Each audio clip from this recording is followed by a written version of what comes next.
In the previous video, we talked about solutions and how they're formed and the solubility of different compounds.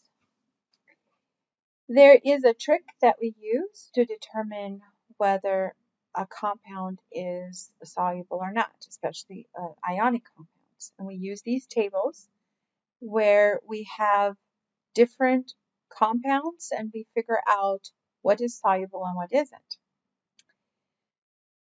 In this table here, we've chosen to focus on water-soluble ionic compounds. To the left of the table are those compounds that are water-soluble, and then to the right are listed any insoluble exceptions. So there are exceptions to every general rule, and those insoluble exceptions are going to be listed over here. So how do I read a table like this? And you will need to actually print this out and have it handy and know how to use it to determine solubility of different ionic compounds. But if I'm looking at an ionic compound and I figure out that the metal ion, so the first element that's listed, if it's an alkali metal, so lithium, sodium, potassium, rubidium, cesium, or if it is the ammonium ion, NH4, those will be listed first because they are the positive ions.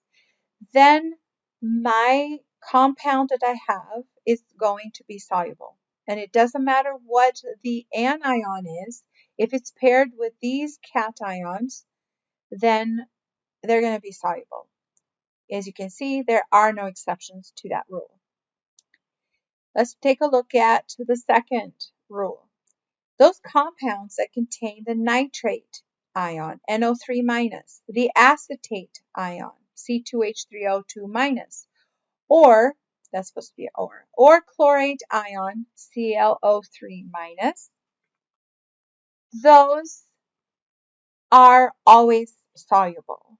And it doesn't matter what metal ion, positive ion, they are paired with. If the anion is one of these three, the compound is soluble. And as you can see, there are no insoluble exceptions.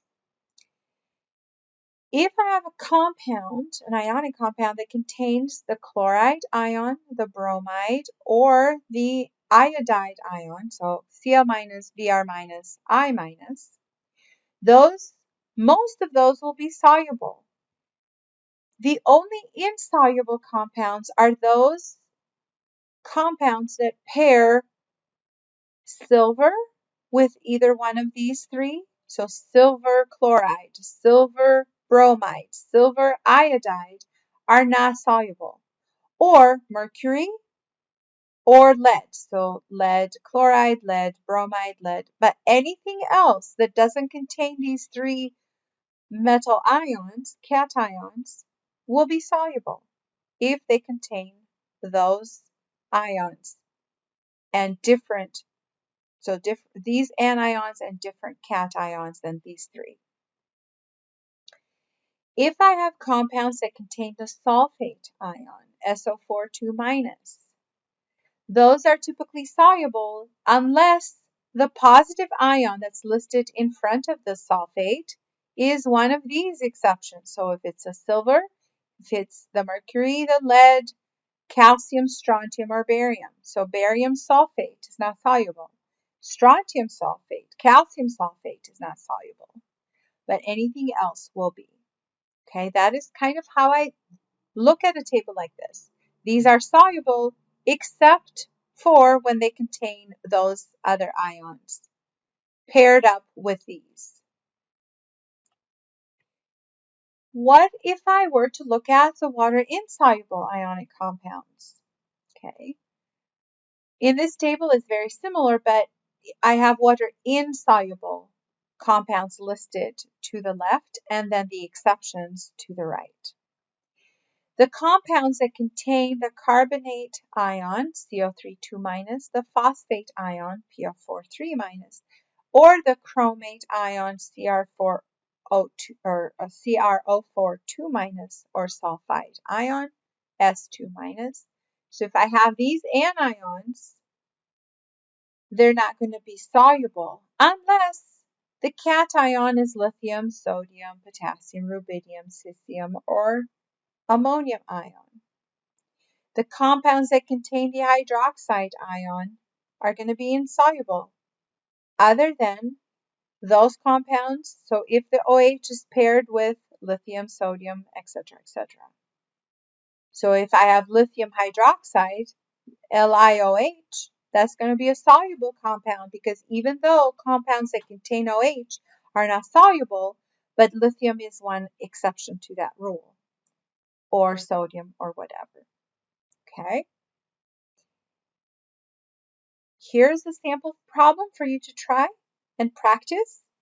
So name each ionic compound and determine whether it is soluble in water. Okay. So we have silver sulfate. We have, so A, B, C, D, E. I want you to name this compound, each of them, and then determine whether it is soluble or insoluble using the tables that are in the previous slides. Here is the first one done for you. So compounds that contain the sulfate ion are soluble unless it contains silver. So silver is not soluble, and therefore silver sulfate is not soluble.